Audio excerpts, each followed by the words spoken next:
I've been working in mental health for over a decade in a myriad of different programs, and AIM's mission resonates so deeply with me because of the emphasis on research and the creation of programs informed directly from that research.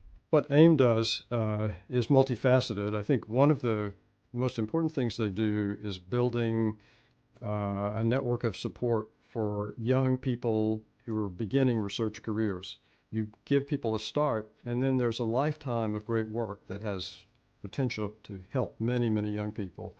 AIM is really stepping in by funding early career scientists, who we need to grow more of to be able to do this work, to understand what is causing youth mental health problems, how do we better treat youth mental health problems, but also not only funding those young investigators, but funding research that puts clinicians, patients, and researchers together in the same room. With the AIM Ideas Lab, this is community engaged research that is by youth, for youth, about youth, but mentored by folks on the scientific advisory board. And that's why I think their work has had such impact in a short period of time. Scientific Advisory Board is a roster of my heroes, people whose work I have admired for so long and whose science is solid. The Ames Ideas Lab is a wonderful way to provide data from students surveying each other. And that information then is sent to the mental health community. So those teens get to survey, they get to research, they get to present, and they get to be part of the solution in the conversation. Then those results are actually shared with the school and the county and the mental health community. For most students, if their friend was dealing with a mental health issue, they wouldn't know how to support them.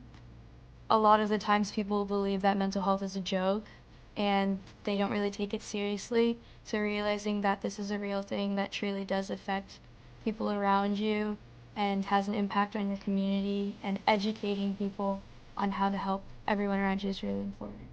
So one of the very important initiatives that AIM has been engaged with is educating the public by providing training in youth mental health first aid, and educating young people by providing training in teen mental health first aid. AIM's teen mental health first aid is so incredible because youth are more likely to see signs and symptoms than family members. In fact, from our AIMS Ideas Lab reporting, a majority of youth said that they're more comfortable seeking support from their partners or their friends before going to family.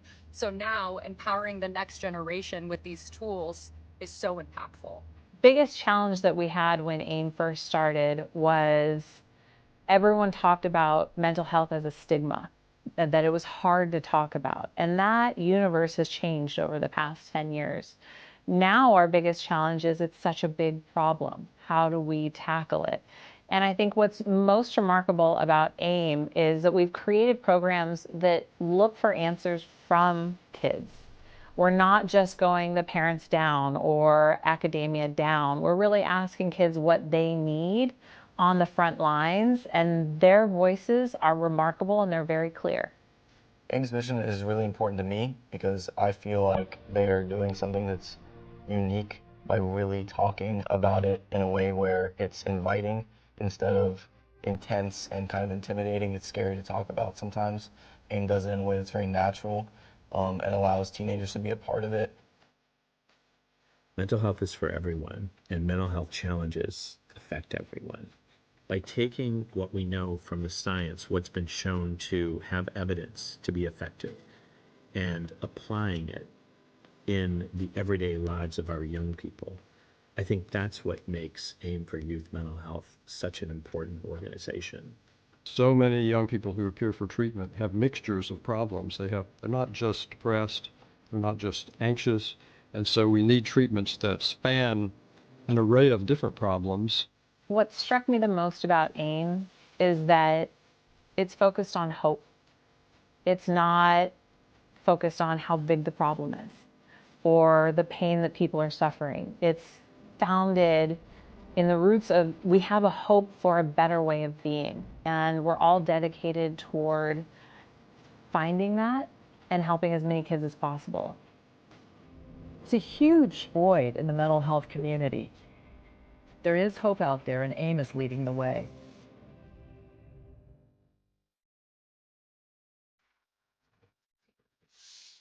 Hello, friends and enemies, heroes and villains. Welcome to Epic Realms Presents The History of Dungeons and Dragons with the one and only New York Times bestselling author Michael Witwer. Welcome on in. How are you doing, Michael? I'm real good, Nick. Really good to be here. Really good to be back with you. It's been a little bit of a while. So before we get started, I want to say welcome on in to all of the Raiders. Thank you for joining us. Of course, Bridger's Bear, who filled in.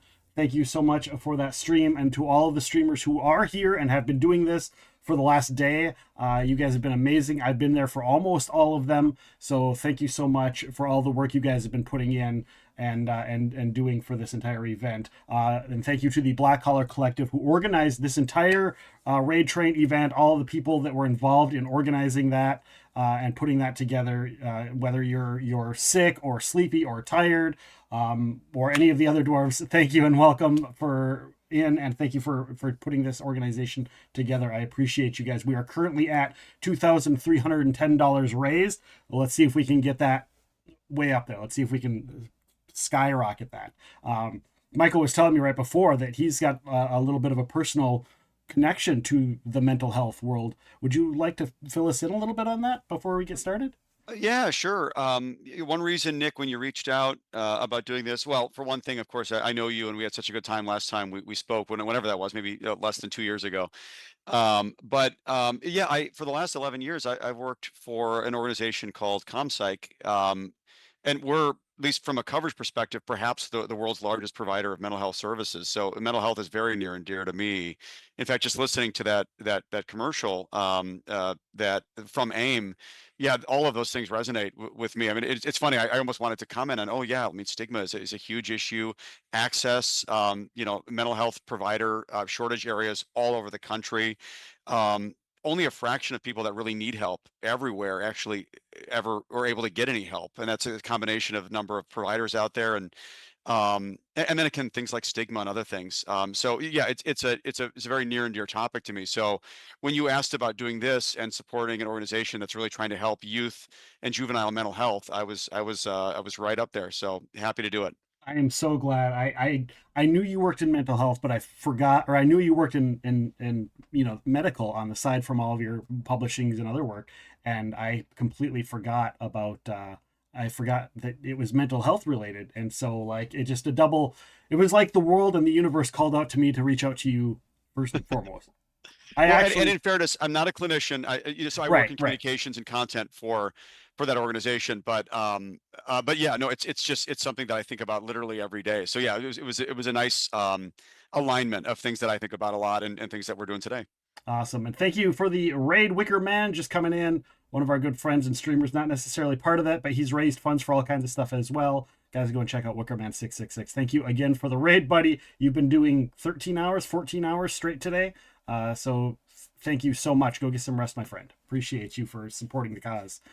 Guys, !charity will get you the link. It's also pinned at the top. Thank you, Roddy Mama, my moderator who's here for this event. Changed her schedule to be here to moderate. And so we appreciate Roddy Mama, also a streamer. So thank you so much for being here. Guys, if you're in here and you want to talk D&D, this is your day. This is your time. If you have questions about any of it, we'll do our best. I've been doing this podcast thing for 3+ years. I've been playing since 2nd edition Dungeons and Dragons. I am old hat. I've run games at events. So I'm not necessarily a pro, but I'm as close as you're going to get to being a pro. We stream this, we stream role playing every Wednesday, and I know quite a few people, just a few people in the industry of Dungeons and Dragons. So I'm so happy to have Michael here. Michael's done some amazing books, whether it's Lore and Legends, Art and Arcana, the Gygax book. I'm sorry, but that's kind of what put it on the map, right? The Gygax book. Yeah, my first book was a book called Empire of Imagination, which was published in 2015 by Bloomsbury. And yeah, that's what got me on the map as an author, certainly in the space. And that book, I've said it, I've certainly said this to other people before, but that was a book I just didn't mean to write. It was a matter of just pure, unadulterated interest in the topic. I had grown up playing, like we kind of talked about this. I grew up playing in the 80s, 1st and 2nd edition D&D for kind of as early as I can remember, honestly. And So when I grew to be an adult, I was in a master's program at the University of Chicago, and I needed a thesis topic. And but thesis was a broad term. What they really meant is that it had to be a thesis or a special project that had the same academic rigor as a thesis. And so somehow or another, I had tripped on this idea, it was kind of wild how it came about, but I tripped on this idea of doing a kind of a biographical assignment project about Gary Gygax. And the reason was because, as I got older and older, I realized that not only how impactful role-playing games had been on me and my life and my creative journey and all that, but also like you start to look around and you're like, gosh, people are always talking about leveling up and they talk about hit points in games.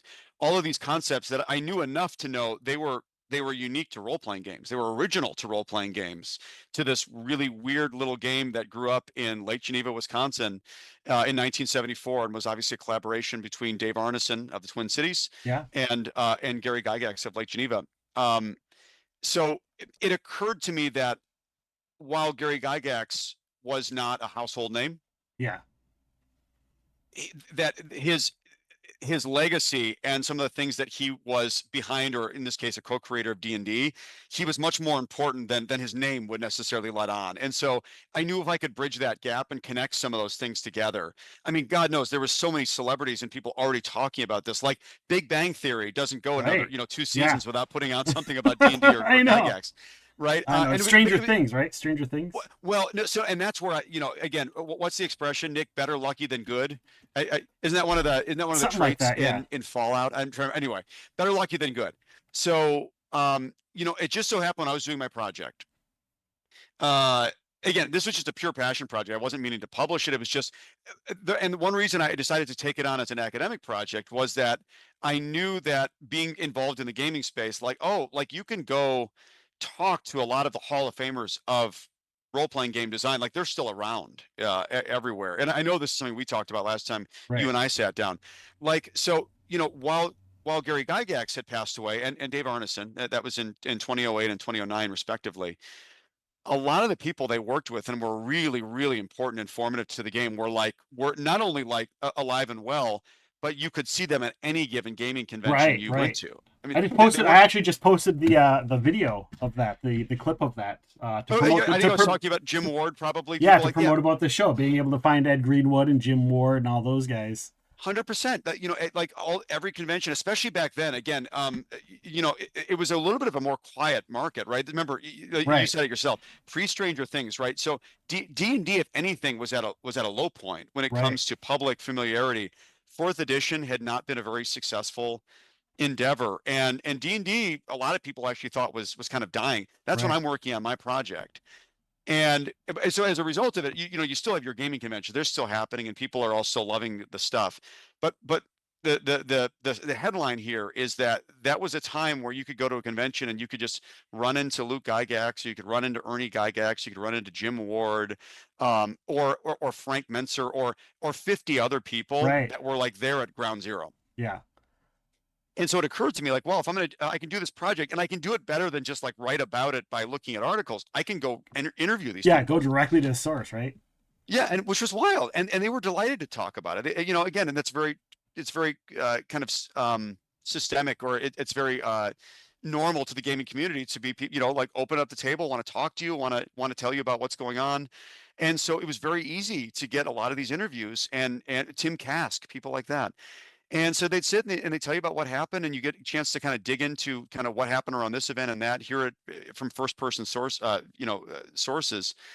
And so ultimately, yeah. So by the time I was done with this project, which I think was 2013, I got it. I finished it for my master's, but then I realized, gosh, I don't know if I had 60 or 70,000 words by then, and I'm like, I have like enough for a book-length assignment project here.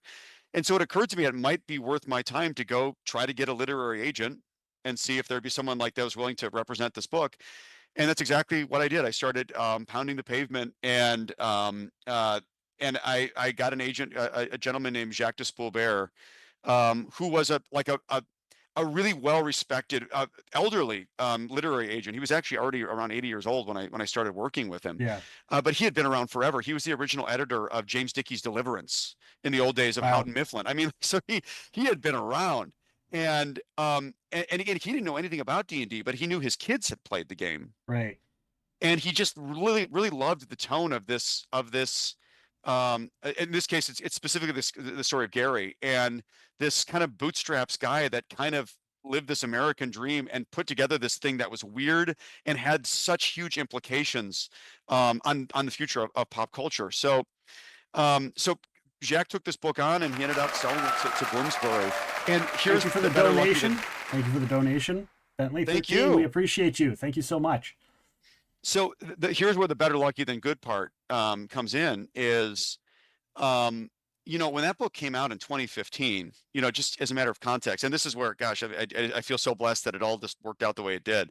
So the book, I'm sorry, the book comes out in 2014, rather. Book comes out in October of 2015. 2014 is where 5th edition had launched, if y'all remember. So 5th edition came out with a big bang. And there's a few reasons for that.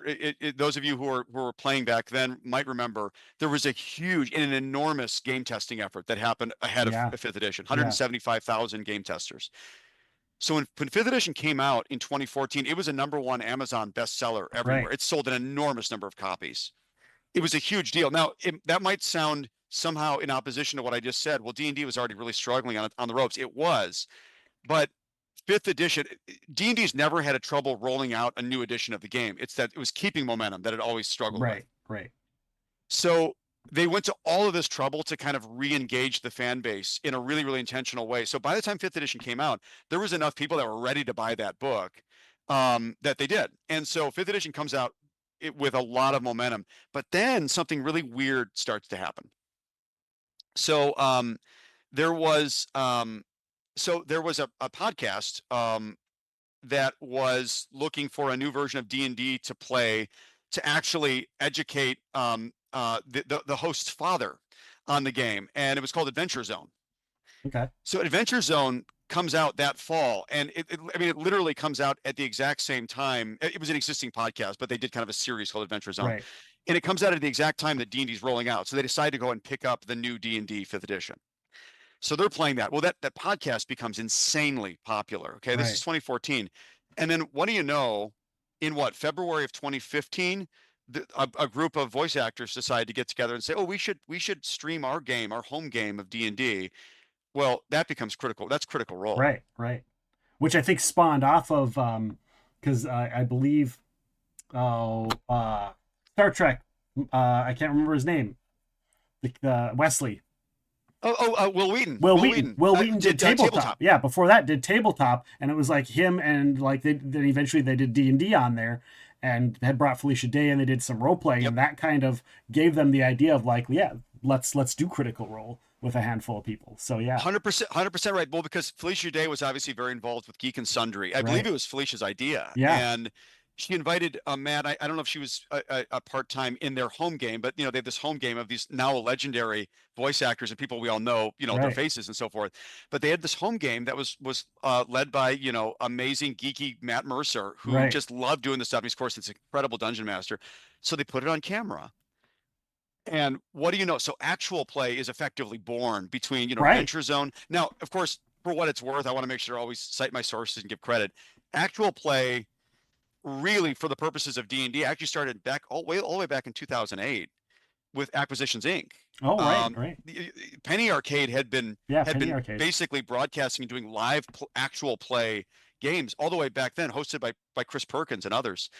And that had been very popular. I mean, they were playing a couple of years in. People like Will Wheaton had been doing it and so forth. They were doing sold out houses at Penny Arcade. Right. But I don't think anybody had really figured out a way to systematize it. So again, 5th edition comes out. Everybody likes these rules. The book sells really well out of the gate. That's not unique for a new edition. Then you get this actual play element. And then, so again, Critical Role by I think it was February of 2015, that starts to catch on really fast. And then, so again, as that's building and all this momentum, D&D is going really well from a rules and lore standpoint from the 5th edition. Again, one thing that was really unique about it, and I could talk all day about this, but the people that worked on fifth edition were really, really clever about making sure to put out an invitation to longer old school players by saying, hey, look, we're using the lore that you know and love. So they tapped into people like Strahd, Right. people like Acererak, like right out of the gate. Tiamat, Demogorgon. A lot of their earliest stuff was really kind of basically a love letter to old school players to say, hey, this a new edition of the game. There might be some new rules, but this is lore that you know and love and you're familiar Yeah, with. it's So still there. They didn't get still rid of the there. lore.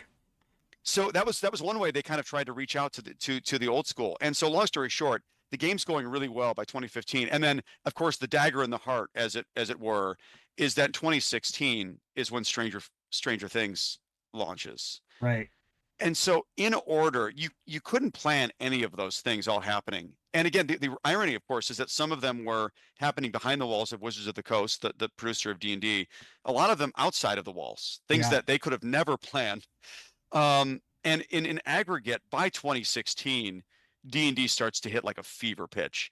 And that's just the beginning. Because again, from there, I think they invest a lot more in the brand. I think they grow their staff a lot more. They start to kind of accentuate their release schedule. So 2016, 2017, 2018, 2019, by 2020, when the pandemic hit, not only was D&D bigger than it had ever been, but D&D became, of course, the game of the pandemic. Yeah. Yeah. So it was just thing after thing that just absolutely propelled this game to absolutely new heights, which nobody saw coming because D&D was on life support when fifth edition started. By 2013, 2014, D&D was really struggling. So um, all of that is to say that was a very long answer to say my book comes out in 2015. I'm really fortunate that D&D was already really on the upswing between things like Critical Role. And then again, just a few short months later, Stranger Things is coming out and things like that. So my first book came out at a really, really advantageous time for someone who was interested in D&D history. And then of course it kind of launched my career into doing a lot more D&D books because people were reading a lot about D&D, and all of a sudden I'm talking to people directly at Wizards of the Coast who love the story and are interested in the history. And that's what got me involved in projects like Art and Arcana and the cookbook and all this other stuff that we've kind of done since then. So again, better lucky than good, I guess you Right. could say. Follow your Right. passions, do your best, and then hope that you get some good bounces. And I think I got some good bounces there. We have a couple questions in the chat that have come through. Somebody asked, what would you tell someone just getting into D&D that you wish someone had told you when you were first getting into D&D? Oh, I'll sure. let you answer this and then I'll give my answer. Yeah, sure. I think I would say don't worry about the rules. Don't worry about the rules. So it's a weird thing to say, but let me just unpack it. So this actually comes right back to, I will tie it into what I was just talking about, how important actual play has been to D&D. Why was actual play so important? Well, having studied the history of D&D methodically, I will tell you the biggest barrier to entry forever has always been big, thick rule books with lots of tables and math and impossibly long pages with small print. And it's just an esoteric game. And when you ask your buddy who plays the game, he says, well, what's D&D about? How does it work? And inevitably, we have generations of people who never had a very good answer to that question. Well, it's kind of like real life, but it's not. And you don't win, but you don't lose. And it's kind of group storytelling, but it's not. And it's got mechanics.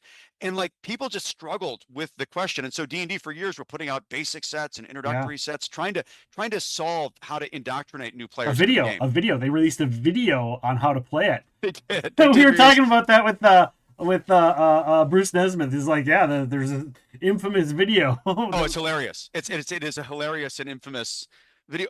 So when I say don't worry about the rules, the reason actual play was so impactful to D&D is because it demystified D&D. All of a sudden you could watch people play and realize that, oh my gosh, D&D is just hanging out with your friends, and there's some mechanics and structure around the activity, but outside of it, it's like it's demystified. It's not a bunch of weird math and like things you need to know about subclasses. It's actually like you're hanging out with your friends. you're kind of going through this guided group storytelling kind of acting excerpt. It's not even acting, but you get it. And so ultimately, you watch a little bit of actual play, you get D&D immediately, and it demystified the game in a way that 25 basic sets never could. And so the reason I say don't worry about the rules is because you actually don't need the rules to play out of the gate. In fact, let your DM worry about the rules out of the gate. If you're really worried about getting involved, let them crunch the numbers. Now, if a DM doesn't know the rules, you probably have a bit of a problem. I mean, candidly, but everyone else around that table, they should be able to just declare their actions and speak as they want to speak and do the things they want to do. And your DM, if they're a good DM, they're going to help you figure out how the mechanics align with those things. And you know what? You're going to learn it yourself over time. You're just going to get it. So I think the problem for years is someone thought, oh, I have to read these 7 books before I step foot at the table. Right. It is the opposite of the truth. What you just step foot at the table first and you'll learn it from there. So don't worry about the rules. Just worry about bringing your imagination and fun. Yeah. My suggestion to me would have been keep it simple. You don't have to have an overly complicated anything. If it's your first time playing, make a simple character because you've got the rest of your life to learn and grow and make it complicated.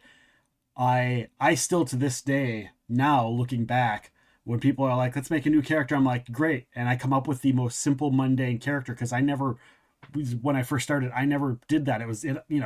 People that are new always have this feeling of like, well, I want to play a half dragon, half orc, demonic thing with 6 arms and lightsabers. Like, you don't need that to start. You can do that later, but enjoy the game, enjoy the storytelling, have fun with something simple because you can always get there later. Now, you described General Grievous, by the way. I did. Okay, I just want to make sure we were all on the same page about that. I'm sorry, we're talking about D&D, not Star Wars. My bad. different role-playing game. Let's see here. Another question we had on there was, what is your favorite class and race? For me, across the board, it's always going to be a rogue or a roguish character. Somebody who can talk, somebody who can think. I like the intelligent rogue. Somebody who's got a high intelligence, but is also a rogue and charismatic. That's my style thing. Bards work as well. And I usually like to play human. Just because when second edition came out, there was no benefit to playing a human. Nobody played a human, and that bugged me. So I played a human every single time just because nobody else ever played it. And I'm like, that doesn't make any logical sense. Obviously, third edition comes out and they're like, here's humans get something special. And I was like, that is the coolest thing humans can ever get. And so I stuck with enjoying to play humans, and I've been playing humans pretty much ever since. Yeah, no, those all resonate with me as well, Nick. I've played mostly humans, ironically, as well. Although, it's funny, a question like favorite class and species is really hard to answer because it's so edition dependent. I think you just put your finger on it. It's so I play a lot of old school D&D. So I played every edition. I've probably played more basic Moldvay than anything else. So Moldvay is in the earlier versions of the game when they would put out new basic sets. It's like standard parlance to use the name of the person that designed that box set. So the original was the Holmes basic set, and there was a Moldvay basic set of books, and there was a Menser, which is 83. So Moldvay's 81. And not that important, other than to say, in those days for D&D, so the idea of picking what they used to call a race or a species, there was so many cool things that all these people could do. So think of it this way, because so many of these archetypes came out of like Tolkien. So Right. you don't need to use your imagination very far to be like, elves are awesome at everything. Right. Like, think about Legolas.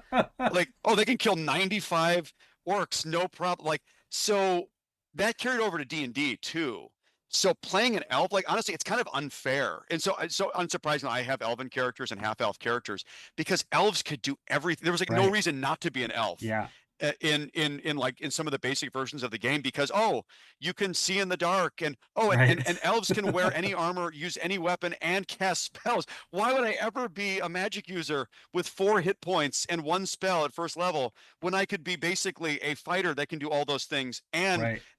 there was a lot of reasons why it was just hugely beneficial and kind of unfair. Now, there was always an attempt to balance those things. One of the balancing efforts was you couldn't advance beyond certain levels. Like there were things they tried to Right. put in place to Right. balance, but they were just unbalanced. There was just no reason not to be certain things. So half elves are actually very, very good characters to be, because they gave you a little bit of everything in the old days.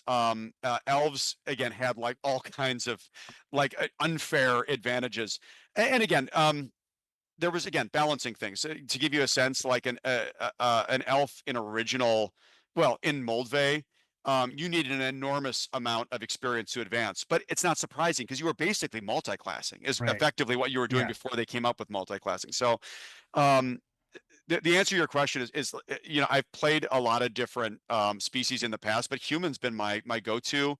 My favorite characters. I've played a lot of bards. I do love playing bards. I have a monk that I've played for years that I love.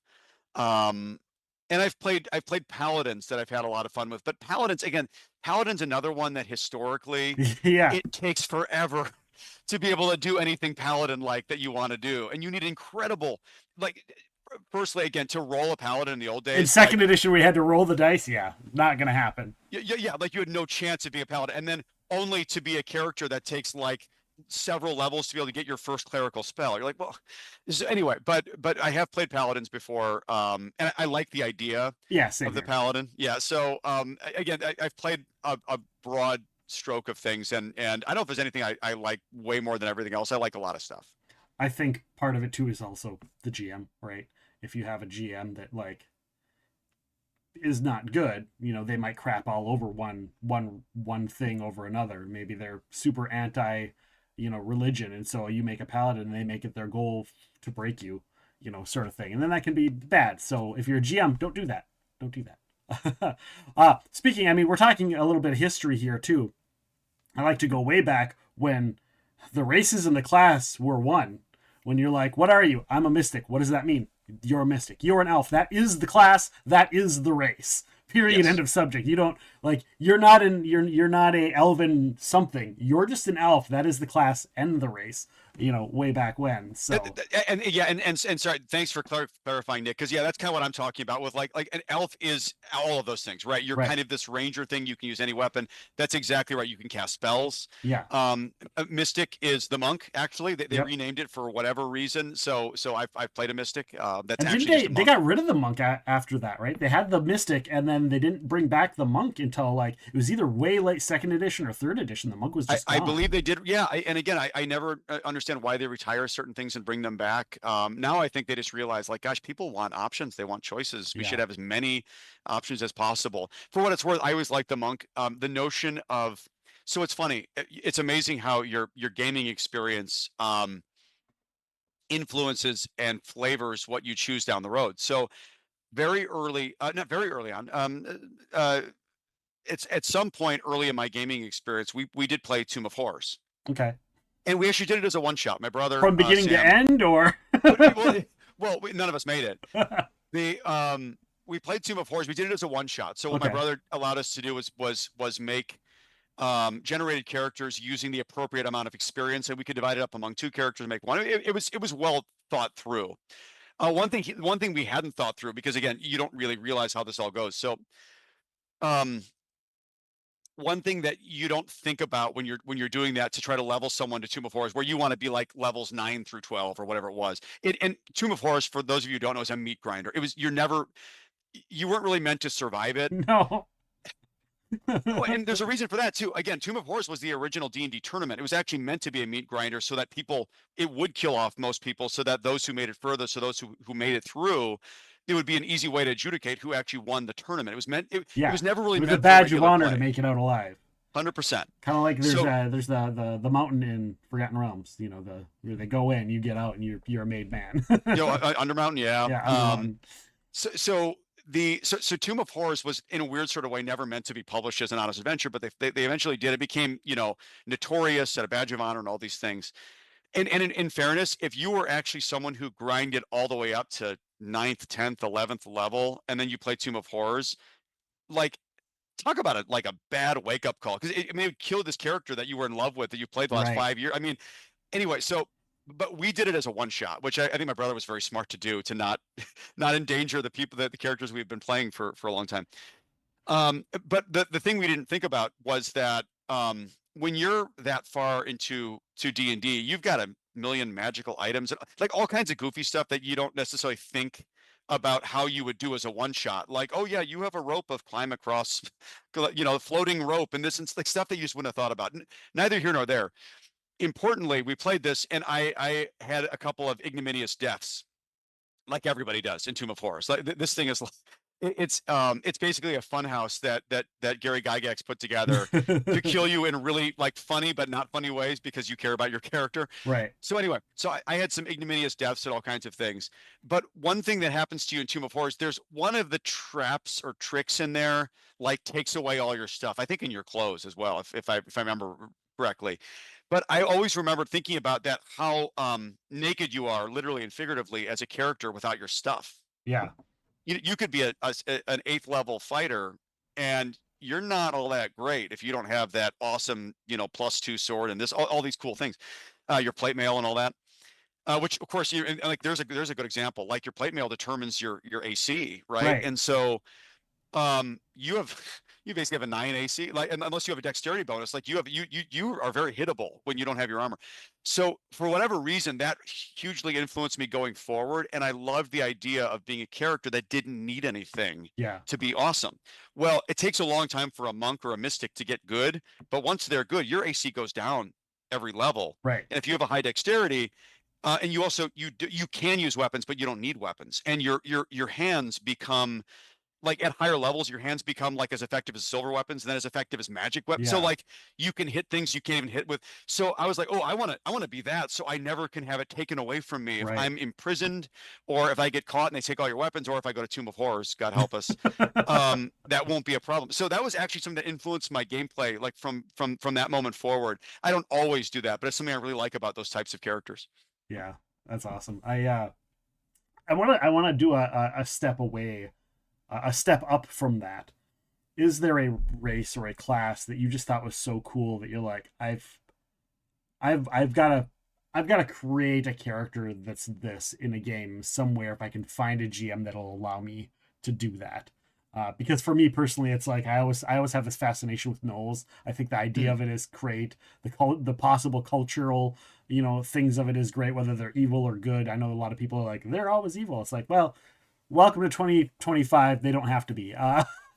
And I was just, you know, for 15, 20 years, I'm like, I want to play a gnoll character. And I've had every probably 5 years, I come up with a new character idea for a gnoll character to play. The last one was a pirate game where he was like he was saved as a slave, and he was turned into a pirate's like a quartermaster, like the right hand man, the judicator of the ship, and he always backed the captain because the captain saved him. He owed a life debt, and I'm like, a gnoll would be perfect for that in a pirate thing. I was like, that would be really cool. But I also like gnoll cleric at one point in time, 15 years ago. So that's a fascinating idea, absolutely.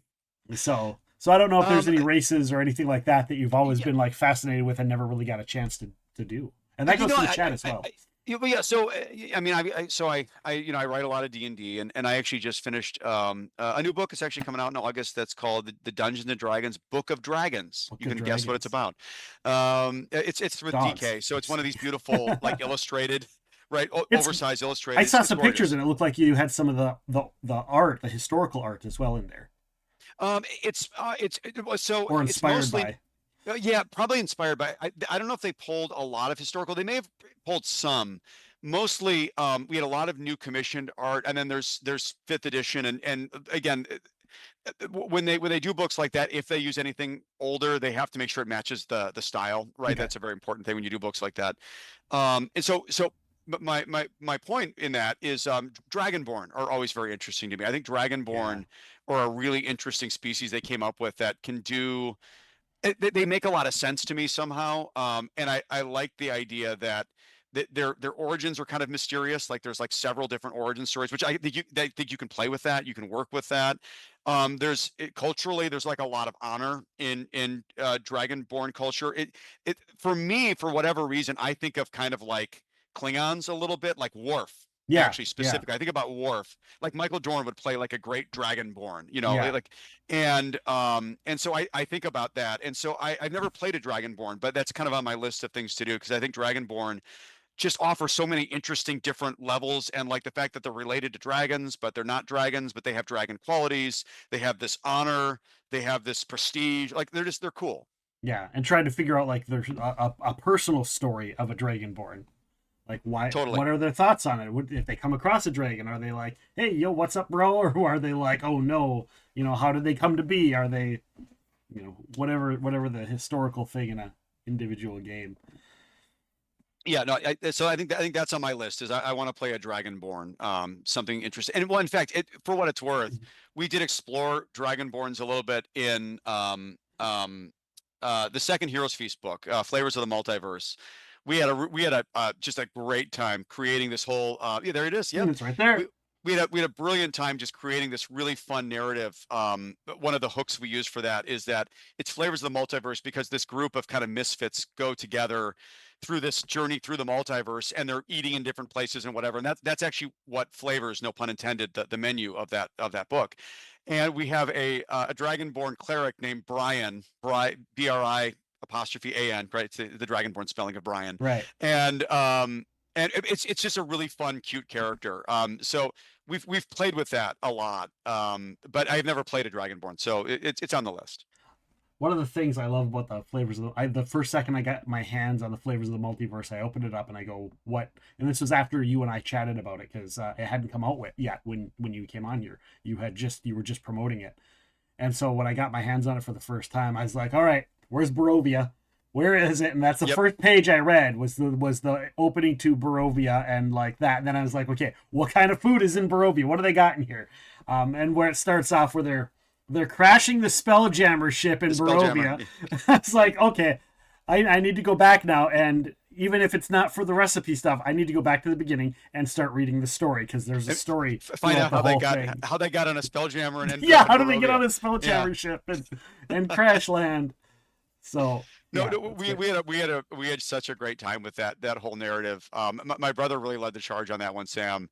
And again, trying to just figure out how this group. So for what it's worth, actually, like fun fact. Let's see here. Here's Feast. So the way we came up with this whole concept for the sequel. So this is Heroes Feast 1. Yes. And they, and we commissioned, there you go. Thank you. We commissioned this, again, 10 Speed commissioned this great artist to do this cover for us. And so we didn't spec these. When we did art direction on this, I'm sure I don't remember exactly what we said, but we should put a barbarian on there. It should be diverse. It should have different things. We should have different species, different classes, the whole thing. And but we didn't tell them to make these exact characters, right? Like these characters showed up from this artist. And so when we made Heroes Feast 2, we thought, wouldn't it be fun to figure out who these people are? And why they're together and what's going on. So you'll notice 4 of the band in Heroes Feast 2 are people from this cover here. Yeah, I'm looking. Okay, so, that's cool. So that's where we came up with these people, and that's how we came up with. So by the way, the Dragonborn Brian, there he is. He's right there. Yeah. He's eating this squab here, and so that's how we came up with the mix of people to use for this band of misfits that ends out again going through this multiversal quest. So it was a lot of fun. Somebody says, I have the Arts and Arcana book on my shelf right next to the Planescape. Oh, wow. That is a big compliment because Planescape is amazing. And I love Tony DiCerlisi for what it's worth. He's one of my favorite artists and a good friend of mine. Art and Arcana, that book was a very special book for sure. Talk about being in the right place at the right time. I will say this from a scholarship standpoint, I'm not sure if I'll ever work on anything more that moved more ground from a scholarship perspective. Yeah. And I'm not saying that because we did this. It's just because we were studying something that had not been really delved into very deeply. Right. And what made it really, really amazing. Yeah, thank you. And by the way, you'll see this red one here. This is the 50th anniversary edition here, by the way. So this is the one, I think they've sold out of those copies that Nick just showed. Yeah. All the copies from here on in are like this red beautiful, it's obviously kind of a homage to the red box, the Menser. So that's what it looks like today. You can see same book, Nice. except again, we've added some, it's got these, I love those. I love those. And we added these, what do you call them? These pull-out spreads. So we call this kind of like the dungeon edition, because what we did is we featured 6 of the deadliest dungeons. Then we added what they call these gatefold spreads to each one of these.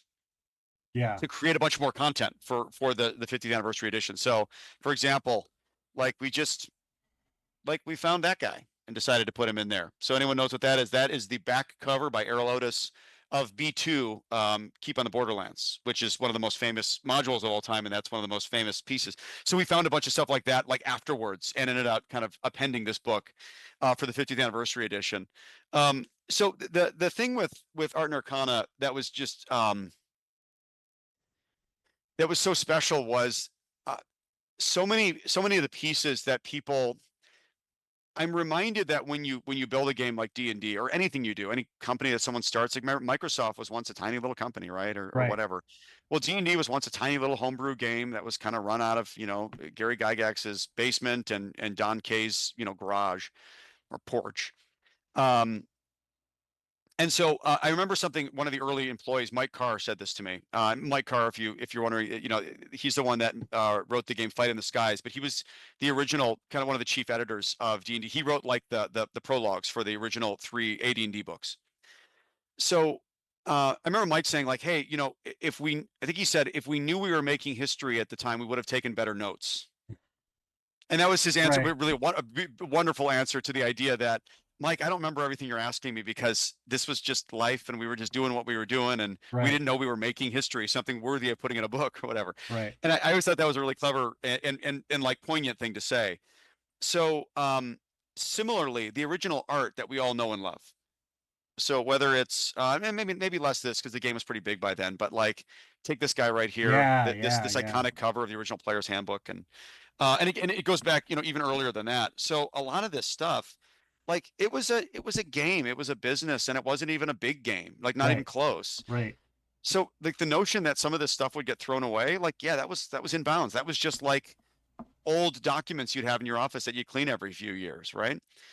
And fortunately, most of it didn't get thrown away per se, but it changed hands. Like at Gen Con, I bought this the original cover of this at Gen Con 9 for $10 because Right. it made sense to sell it, right?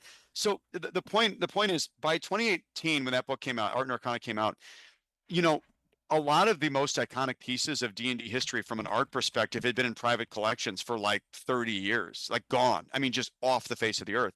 And of course, remember, the ability to recreate and reproduce these for the purposes of covers and stuff has dramatically changed. So I can get a much better capture. If I have an original painting, Yeah. I can get a much better, higher resolution capture than they could ever back then, even though film was very good, don't get me wrong. And a lot of times those pictures had never been published in their native form. No one had ever seen the back of the Player's Handbook without the text bubble on it, or the front without the trade dress and all that. Like no one had ever seen what the actual original wraparounds looked like Yeah. of the Monster Manual, of the Player's Handbook, of the Dungeon Master's Guide, and the list goes on and on and on. Again, that's just not where people's heads were. But what's interesting is there was a whole generation of people like myself who grew up poring over these covers and these illustrations. There was Right. just something about them. There was an absolute alchemy and magic in D&D illustration, still is, but again, for a young person that's looking for a gateway to get into a book that's otherwise full of weird black and white pages and crunchy Right. text and numbers, like looking at Jeff Easley's Dungeon Master on the front of the Orange Spine Dungeon Master's Guide with this crazy Dungeon Master opening these doors to adventure, you just would look at this thing and you just get lost in it. And so the art always meant a great deal to me. And so one of the coolest parts about Art and Arcana was one of the most gratifying pieces of it was not only like finding a lot of these artists that had been around for a long time, a lot of which had been like kind of forgotten to D&D history, and Yeah. interviewing them and talking to them about what was it, what it was like, and what they were doing, and what Gygax may have told them or someone else may have art directed them on. Celebrating some really early artists that again had kind of gotten out of the art studio by the time D&D got big. So people like Tracy Lesh, that was one of the most exciting ones to find. So Tracy Lesh, here was this kid. He was he started working for Gary Gygax when he was 14 years old. He lived in Lake Geneva.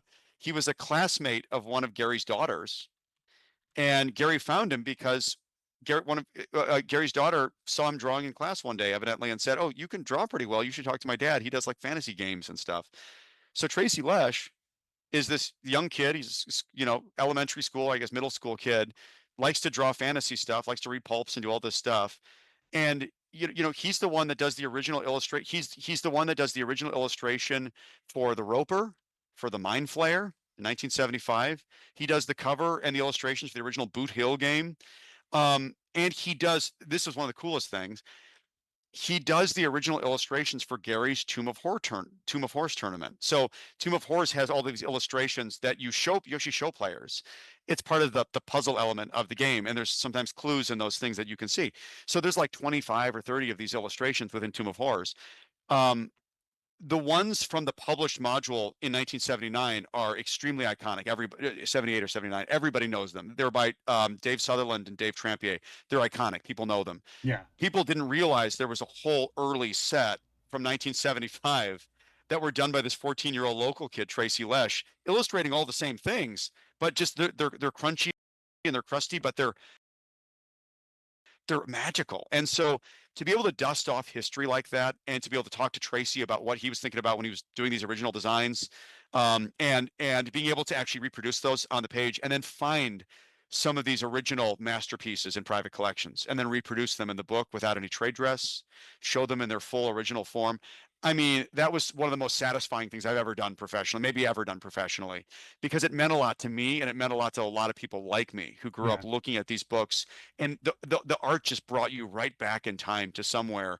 So in a weird sort of way, yeah, I mean, that project was just, again, I don't know if I'll ever work on a more important project, at least in terms of like figuring out things that people just hadn't studied very much. Of all of the things, because you've run across, with all these books, you've run across a lot of original, I guess we'll say artifacts, right? A lot of original D&D artifacts, whether you've run across them in person or found them, or like somebody's like, oh, I forgot I even had this sort of situation.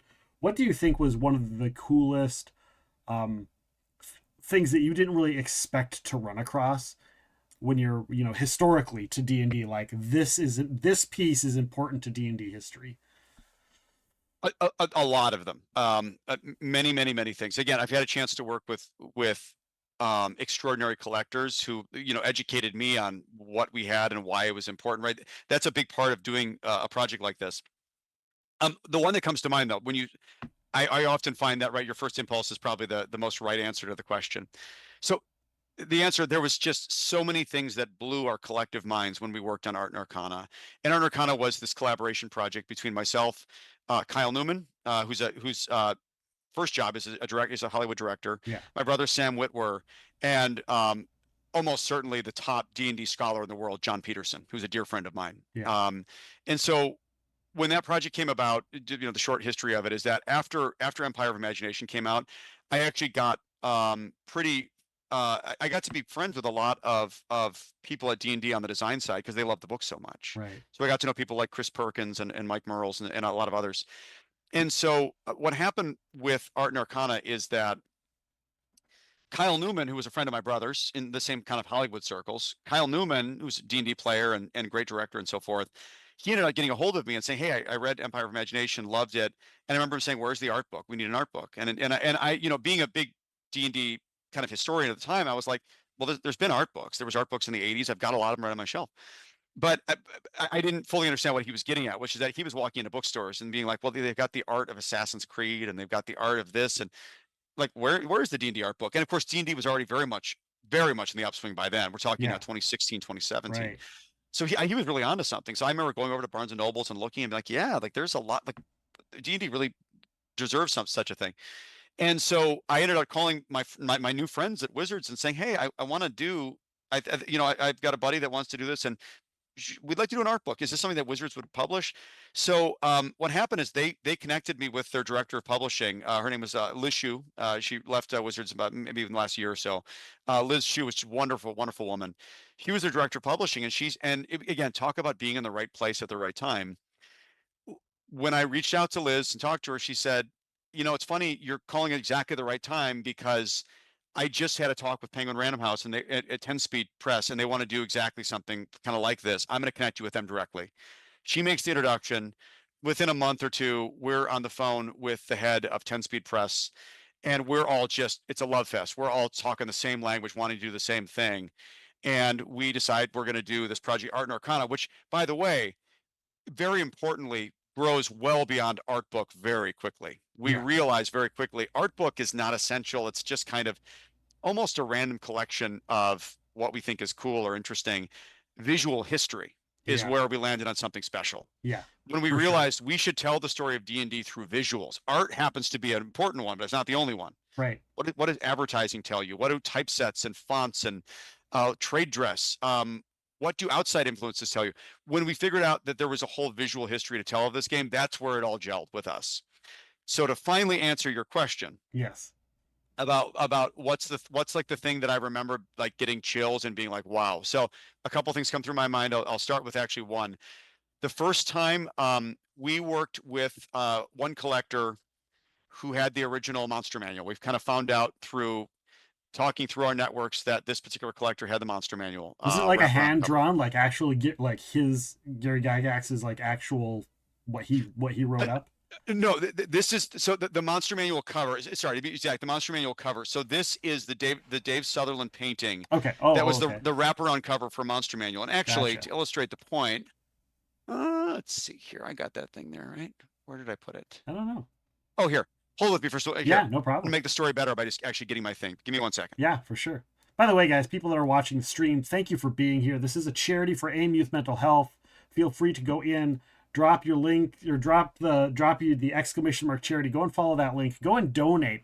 We're doing this to raise funds. So if you're enjoying the show, if you're enjoying the history, if you're enjoying being here and hanging out, go and drop a little donation. Go and help out the charity. It's for a good cause. Definitely appreciate you guys being here for this special Saturday stream. Anybody who doesn't know me, who hasn't been here in the past, who hasn't been here for any of the podcasts, this entire stream, my podcast, everything goes back because of D&D. The history of D&D is what influenced me, what influences this genre. The reason I did the podcast is because I had done a few other podcasts that were with other guests, and a lot of those are people in the world of Dungeons & Dragons and tabletop role-playing that said, hey, if you're putting together a new show, we want in, and they wanted in, and we're here 3 years later. We've got episode 100 coming up. So those of you who have been here through thick and thin, thank you so much for being here. Appreciate all of you. And yeah, go and give those donations. I understand we're on an ad break on Twitch. So those who are not subbed are not hearing me, but thank you guys so much for being here. Go and follow that link. We got 40 seconds. We'll come back from the ad break on that. For those of you that are subbed, that are here and hanging out, I appreciate all of you. It's so awesome for you guys to be here. After the break ends, I'll reiterate kind of what I just said. I didn't realize I was on an ad break till just now. So and Nick, I'll use that ad break to step away for just 1 second. I can pick up about the Monster Manual right when I get back. So I'll be right back. Yeah, sounds good. Go for it. So yeah, guys, thank you so much for being here. Thank you for being part of this event. Appreciate you guys. It's been awesome. Loves you. Hello, Hannah. Well, it happens. It does happen. It does. I didn't even notice it. All right, you guys, some of you are back from the break. Thank you for hanging out through that ad break. We were getting some art and stuff, but I was telling you guys, please, we're doing all this for charity. If you can donate, go and follow that link. You see it in the chat there. The Tiltify link goes to the AIM Youth Mental Health. We're raising funds for mental health, guys. We've got all of these amazing streamers who have been a part of this. British Bear was here before us. We've had so many awesome streamers that have been part of this. So if you can donate, please, please, please go and donate your funds, whatever you can. If it's $1, $5, $10, we had $1,000 donation right away at the beginning. Somebody came in and was like, dumped 1K on us, and that was freaking amazing. So if you can donate, please do so. That's what this is all for. This is what this show is for. If you like Dungeons and Dragons, if you like mental health, which they do coincide, guys. They do coincide. A lot of people that play D&D do that. Do that mental health thing and understand that meaning. So welcome on in, Raiders. Hello, Hilsey. Thank you for being here. Thank you for helping us out. Thank you for supporting this stream. Thank you for supporting me. Thank you for coming in during our charity event. Our donations are up to $2,323 for the entire event. $2,323 for the entire event. Please go in, get your donations there. Follow that link. I appreciate that. It means a lot. D&D was my safe place since 1979. It's where I would go to escape the realities of life. Yeah, for sure. Welcome back, Michael. If anybody wants to play D&D tomorrow, yeah, they're doing part of this, by the way, part of this raid train, part of this big event. Jet the Weedman is doing tomorrow morning, is actually going to be playing D&D as part of this raid train charity event. So definitely want to go check that out. If after this shout out for Hilsey is done, if you want to shout out Jet the Weedman as well and get him a shout out after the timer is done on that. But go and follow Hilsey. Anyone who's here does a lot of streaming and stuff. Michael's back. We were talking about the art and this, like, the cool original artwork that he found that was just like iconic for the thing. And you were going to go, I'm guessing you were going to grab something about that. I sure did. So, so you had asked me, hey, what were the couple of the artifacts or things that kind of blew my mind or gave me chills or whatever? Like, I'm summarizing, I suppose. And so I remember two moments where I had like legit, well, I can remember actually several moments I had legit chills when we found this or found that. I mean, again, this felt like, and I'm not joking here. Art and Arcana as a book felt like an archaeology project and we were Indiana Jones. I mean, it really felt that way. Like we were uncovering things that hadn't been seen in 1,000 years. Like it was that. That's awesome. And so I remember getting complete chills when, again, we found the collector that owned the original Monster Manual wraparound cover painting, which was by David Sutherland, who was the first on-staff artist at TSR, the company that produced D&D in those days. That's Gary Gygax's company. And so for generations of people, now the Monster Manual is arguably the most important bestiary ever created. I mean, you want to talk about things that have really, really far-reaching like roots. The Monster Manual, written by Gary Gygax and published at the end of 1977, very important book for lots of reasons outside of D&D. So this is a Monster Manual. This is a little bit later printing. There's earlier printings that have, I could show an earlier printing, but I won't. So this is the cover people know though. And there's millions of people that know and love this book, and they would pour over it. And I mean, you can see mine's kind of, this particular copy is kind of beat up here a little bit. And you can see it's kind of this. You were using it, right? You were using it. You didn't know. We use it. And so you can see it's kind of a crude painting. It's not from a pure art perspective, you would not say this painting is super well executed by a highly trained, amazing artist or whatever. You know, it's part of the beauty of this, or the early artists of D&D. Like there was something very homebrew, but you could always tell what they were trying to do, and it meant something. Right. So you can see that it's kind of this monster terrarium idea, and it's a wraparound. It's a single painting that's wrapped around the cover. That's what I mean by a wraparound cover. And so you kind of this terrarium thing. You got the dragon and the centaur in the front, the unicorn. You've got a troll down there, classic D&D troll, an owl bear. There's an early owl bear below ground. Presumably these are all subterranean. There's a roper down here and whatever else we got. Purple worm, you know, classic D&D monsters, right? Carrion crawler, I think, down there. So, but this is what people know. And they know and love this book. They know this illustration like the back of their hand, but this is all they know. So the day we got the upload from this collector who did us the wonderful privilege of having it photographed in like super high resolution. So we get to show this for the first time in print ever. so people can see all the little details. Yeah. So the level of resolution and detail, the fact that you can see it coherently as a single cover. Thank you for the I remember- donation. $77 from Roddy Mama. Thank you so much, Roddy Mama, our amazing moderator here. Thank you so much. Appreciate you. Thank you. Thank you. 77 in honor of 1977, perhaps, the Monster Manual, which was when it came out. So when I saw this in my inbox, I couldn't even believe what I was looking at. And the resolution, I mean, no one had seen it like this ever, not me or anybody else. I mean, somebody, right? I mean, the Right. one that painted it. So I remember that one. And there was one more that deserves this one may have been, this one was the cherry on the cake, or whatever the expression is. So early on in the process of doing all of this archaeology work, as I describe it, again, we're working with private collectors. We're talking to all the old artists, and we're just doing a lot of dusty research on the whole thing. And so John Peterson and I, we had both talked to Dave LaForce, which was one of the early D&D artists in the AD&D days, the late 70s, early 80s. And Dave was one of the guys who had actually rescued a lot of the original art.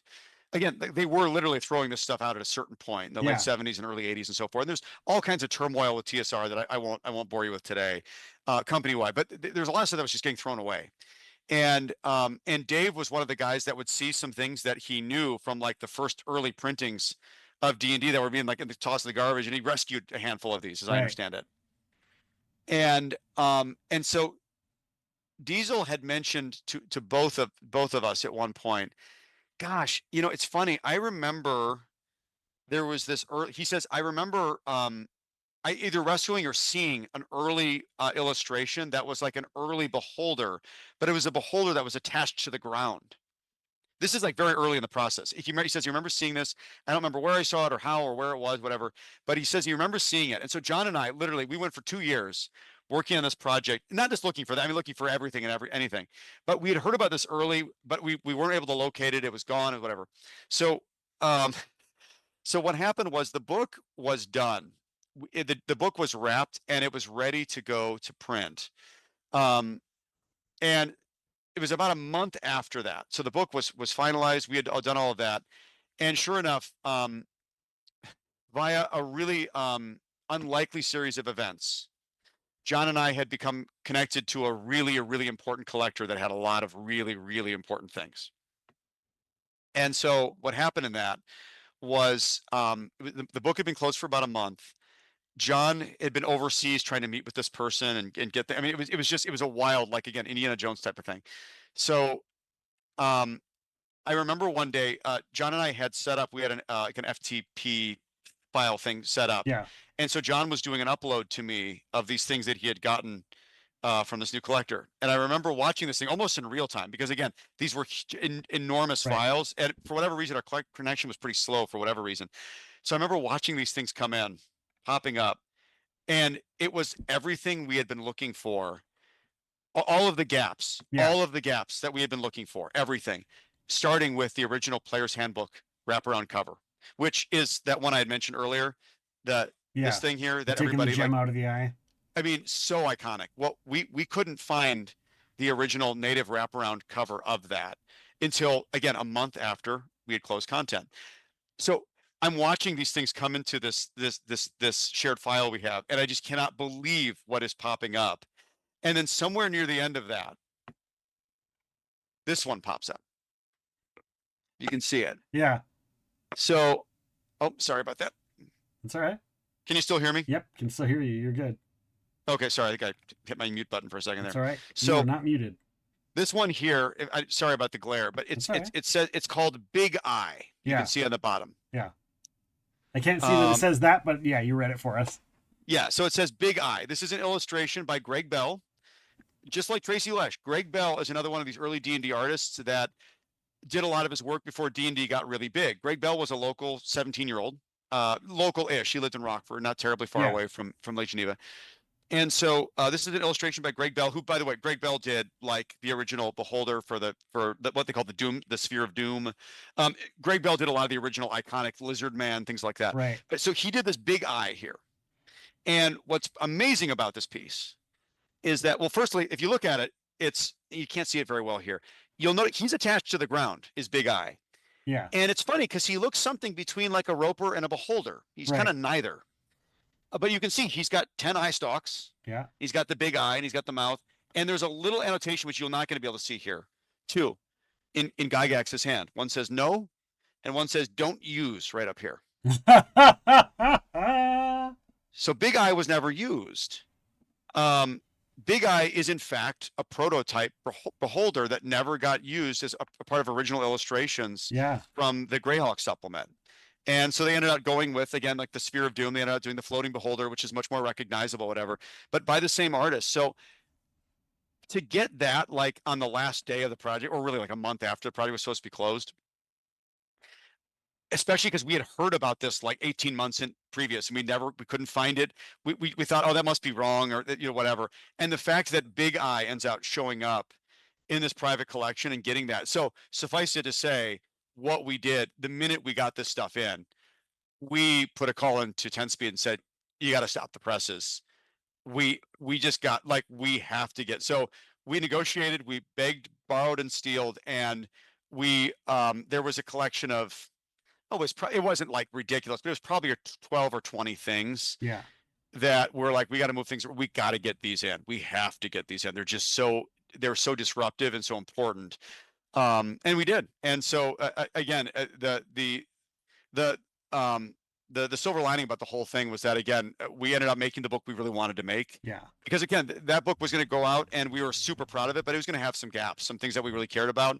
And by the time we finished, we didn't have any of those gaps. So it was the book we wanted it to be. Well, and for those that know D&D, know a lot about like D&D history, and like the Beholder is a D&D thing. Like there are nobody else has a Beholder. They maybe have ripoffs of what the Beholder is, whether they call it an evil eye or the floating stock or whatever they want to call it.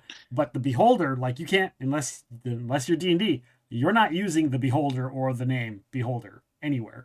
And so the fact that you get like, that's, pre-Beholder concept, which is obviously Beholder, is just so cool to the history of D&D and what D&D is. And when the D&D movie came out and they had a Beholder in there, I was like, that's cool. Like, yeah, real Beholder, stuff. So it's just always cool to see things like that. Somebody says, Art and Arcana is always visible in my background when I stream. I love that book. Thank you. Later on said the original Bugbear illustration was described to have a pumpkin-like head. It ended up actually having a pumpkin for a head. True story.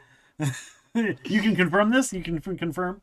Yeah, no, that person, whoever's talking there, knows their history, because that's exactly what happened. And in fact, as the legend goes, so it's another Greg Bell illustration, same guy that did that one there. And I guess there was some miscommunication because Gygax was still kind of bent out of shape about it way later, that they had put together this Bugbear illustration. So it sounded like there may have been a bit of a miscommunication between when he had asked Greg to make the Bugbear to give it more of a pumpkin head. Who knows whether that got lost in translation somehow. But Greg Bell made the darn thing with he's an outright pumpkin head. I mean, look, he looks like, like something out of like Ichabod Crane. And so, gosh, we have it in here somewhere. I'll have to find it, because what we do here is we do this things called evolutions, where we show like every version of the thing. You showed like one earlier as well. There's the Roper, for example. There's the original Tracy Lash Roper up there.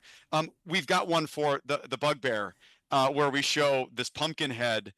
It's funny because it looks like a bear body with literally just a pumpkin head. There's nothing bug about it. Right. And then the later Bugbears get more, frankly, more goblin-like. They're actually they're basically related to they're a goblinoid species. They're a big furry goblin, basically. but yeah, so it's a funny. But yeah, again, as the story goes, and the person that commented is exactly right. Evidently, Gary was still. I just read something on this not too long ago that Gary was still kind of embarrassed about that. But presumably, what had happened is that they were probably on a timeline. They probably didn't have any time to switch it out. And the illustration, for what it's worth, which I don't think I have the full illustration here. I've got the original book over there. it has other creatures on it too. It's like it's got the bugbear. There's a ghoul. There's a couple of different monsters in there, and it was like a back cover image. I think they probably needed to use it, even though it probably wasn't what Gary wanted to use. But yeah, it's got a pumpkin head, just an outright pumpkin head. When I was Jack-o'-lantern. when I was talking on the last episode of the podcast, our guest Bruce Nesmith, we were talking kind of about like miniature games and miniature gaming and how D&D was kind of born out of miniature gaming. What are your thoughts on that concept and that with what you know? Oh, okay, I mean, it's 100% correct. I mean, there's just absolutely no there's no arguing it whatsoever. It was the community of miniatures wargaming, wargaming and miniatures wargaming, which have a lot of overlap. They're not exactly the same thing if you really want to break it all apart. But it's directly what led to D&D, and there's a number of reasons around it. But it's funny, the overlaps are impossible to describe quickly. But let me just bring you back to like, it's not just the community of people that, for whatever reason, people that were interested in miniatures, Right. a lot of them were also really interested in speculative fiction for whatever reason. Right. So this goes all the way back to H.G. Wells, Right. who created a game called Little Wars. Little Wars is one of the first miniature, but it goes even before that. Like Robert Louis Stevenson had created a little miniatures game at one point. He was kind of people know him for Treasure Island and stuff like that. But he was basically kind of a pulp writer, a serialized pulp writer of the time. Right. H.G. Wells, a lot of people know him for his science fiction and so forth. He had created this game. He actually published a book called Little Wars. It's literally a rule set for miniature wargaming. Later on, Fletcher Pratt, who was another guy that was directly involved in a lot of pulp type of stuff, had a lot of pulp writer friends that were writing in weird tales and stuff like that. He invented a very, very popular system of miniature wargaming where you would measure the distance between miniature naval ships, for example, and you would determine whether you accurately basically made your whether you accurately estimated the distance. So anyway, long story short, all of this weird overlap, some of which is unexplainable, some of which probably makes a lot of sense. So the community of miniatures wargamers in the 60s, which is kind of where Gary came out of, in those days, there was two different types of wargamers. There were those that were very interested in speculative fiction and doing all that type of thing, and there was actually a lot of them that were interested in military recreation. And so war games in those days actually were primarily based on actual events. And what you would do is you would replay battles from history and try different things. That could be battles from the Napoleonic era, that could be Gettysburg, that could be medieval times and so forth. So Gary was a war gamer and was interested in both. Gary was a big history buff, so he was very interested, as was Dave Arneson. In fact, Dave Arneson was a history major at University of Minnesota. So these two gentlemen were extremely interested in both history, in wargaming, and miniatures. Now, the difference being, again, there's some differences that not all war games are miniature war games, but neither here nor there. Importantly, this community was this kind of disparate community of people across the country. It was not super popular as a hobby, but those that did it were really, really interested in it. And again, I would say mostly they were people that were interested in doing these historical battles. And they were actually extremely interested in recreating historical details and trying to be accurate from a probability standpoint. So people would spend an incredible amount of time trying to figure out how likely it was in these circumstances, whether this would be a hit or a miss if this tank was on this hill or this thing had this kind of armor or whatever it might be. So Gary was part of this community, disparate community across the country. The way most of these people would communicate to build any type of community was through through fanzines. That was a primary way that people would actually kind of share information, and through posts, through writing letters or postcards and so forth. Long distance phone was expensive, not available in the same way it was today. So Gary was extremely interested in this type of hobby. In particular, again, he's been my big focus of study, but again, as was Arneson. And again, there was another faction of this hobby that was extremely interested in speculative fiction and things like that. Gary would absolutely kind of straddle both of these lines. And one of the things that he lighted on in the late 60s was the idea that there wasn't actually very many medieval war games created. So there was a lot of stuff in the Napoleonic era, Civil War. There's a lot of stuff like that. Right. There actually wasn't very much that had to do with medieval swords. I was going to say swords and sorcery. We're not quite there yet. But there wasn't very much medieval stuff because a lot of these same people were reading a lot of pulp fiction, leftover stuff from the Weird Tales era. And by the 60s, you've got this new thing that happens all at the same time. And I'm going to make this really confusing, but I'm trying not to. So fantasy and swords and sorcery become a thing in the 60s. And there's kind of a lot to this, but the long and the short of it is that there's a couple of publishers and writers who are really, really interested in the gritty sword and sorcery type fantasy of the 20s and 30s, written by people like Robert E. Howard, H.P. Lovecraft, the horror, kind of the horror genre, the monster genre, you might say. There's a number of these writers, and they become really interested in that. People like L. Sprague de Camp, for example. And so these authors and publishers start collecting a lot of these early works that were in these early pulps that have basically been lost to time. And because their pulp was very ephemeral stuff, like you'd get your Weird Tales, it was printed on cheap pulp paper. It was a really cheap magazine. These things came and went, and they were kind of gone. Unless you collected these, they were gone. So there became an interest in people collecting these and republishing these old stories. They thought they were so amazing and brilliant, right? And that goes all the way back to Burroughs as well, like the Tarzan stories and so forth. And so that's happening, but it's still not really, catching on. But in the 60s, it's 65, I think, is when it happens. So what really brings fantasy to like the mainstream was there's a US publisher basically printed an unlicensed version of Tolkien works. So remember, Tolkien writes The Hobbit, I think, around 37. Yeah. The Hobbit is not a big success. It's a UK publication, hardly even escapes the country, and it's one of his pet projects. He writes the Lord of the Rings trilogy, I think, between 50 and 55, somewhere in there. And again, that comes out in the UK. That's not a big deal either. People don't, and what does escape the UK? It sells some copies, but what does escape? These are like expensive hardcover versions of these books. But so, lo and behold, in the mid 60s, some brazen US publisher prints a super cheap paperback version, unlicensed, of Tolkien's Lord of the Rings. Right. And for whatever reason, the circumstances were right at that period of time that they sold like millions of copies of these books. All of a sudden, people are super interested in that case, high fantasy, right? Let's separate Tolkien for a second. But what rode the coattails of that in the US was anyone that was reprinting or working on this gritty sword and sorcery kind of pulp type fiction. That stuff also becomes super popular because people just read that. So I want more of this. What's out there? Yeah. Well, what's out there is a bunch of people that are like still working on that. And there's some other writers even at the time that are kind of still following that tradition, still writing that type of work. So all of this stuff gets really popular in the mid 60s. And that's important because, again, you've got these war gamers, and the war gamers kind of just doing what they're doing, but there's, for whatever reason, a big overlap between these two war things gamers. kind of slowly coming together. They start coming together, right? And so, long and the short of it is that by 1971, and there's a lot behind the story about how this all came about, but by 71, Gygax is actually very interested in, he's working as like a part-time game designer for a little boutique publisher. And he ends up publishing a miniatures war game that's called Chainmail with Jeff Perrin, who's his partner.